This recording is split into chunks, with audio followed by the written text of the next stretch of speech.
What I found is the biggest barrier, let's say, for people getting their prospects to make a decision most quickly is that many times service providers, consultants, mentors, coaches, experts in some area don't have a clear vision of the type of prospect that they want or the type of client that they want. And so sometimes there's an ambiguous destination for the prospect to be pursuing. It's like, well, we'd love to have this relationship at this really powerful level, but if you have money and you can only show up at this less powerful level, we'll take that and we'll take this. And so there is no sense of distinction as to the type of clients that a particular expert or a particular company does not want to attract.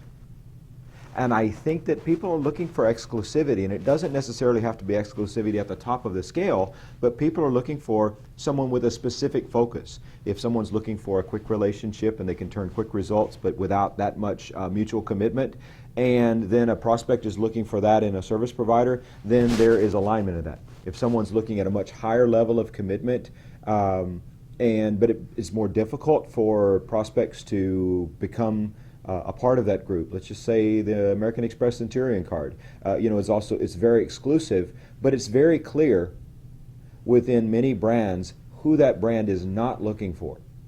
And I think the biggest challenge that I've seen my own clients transform that has resulted in the greatest success for them is not finding ways to attract the best clients, but finding ways to clearly communicate to the marketplace as a whole the clients that they are not looking for.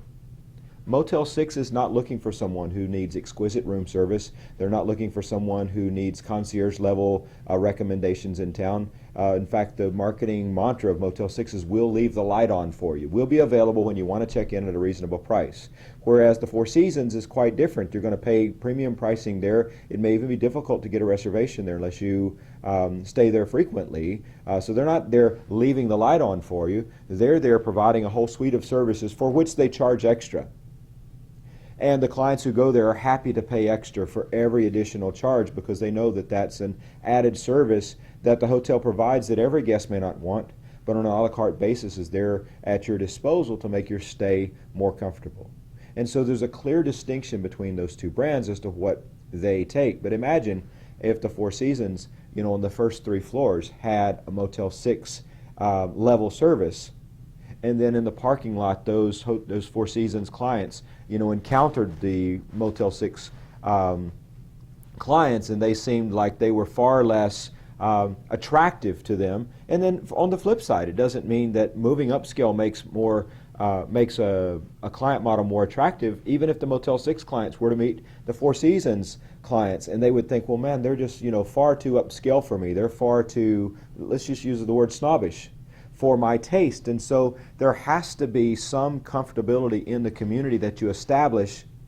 That comfortability is established more by the people that you exclude from your seduction. Let's use that word. I've used the word in prospect seduction. As you're beginning your seduction, it has to be clearly about who your prospects are not. Very, very recently, one of my clients actually put out a very, very clear distinction, which he wrote on his arm, about the type of prospects that he was no longer willing to accept. And in that statement of clarity, he began to attract the immediate response of people who didn't identify with the people he was excluding.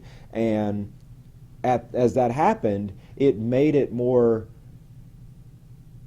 comfortable for the people who were clearly the market he was going after to participate, because they knew that their community, as it were, wouldn't be clouded by people who were outside the community. So I think the best way for service providers, for mentors, for people in the space of attracting clients, the best way to have their clients make a clear and quick decision after you get away from all of the sales, judo, and manipulation of the conversation itself, but on a meta level, is to have a clear distinction about the clients that they're not taking, so that the prospect on the other end of the phone knows that there's not just this open availability for them to come on board, and that person is searching for clients at any level and trying to form some homogeneous group, but that there is some clear focus on the type of client, and once they qualify, then there is a clear alignment, not around being one of the 7 billion people on the planet, but being one of that small group that specifically fits a family that they can come into and be comfortable with.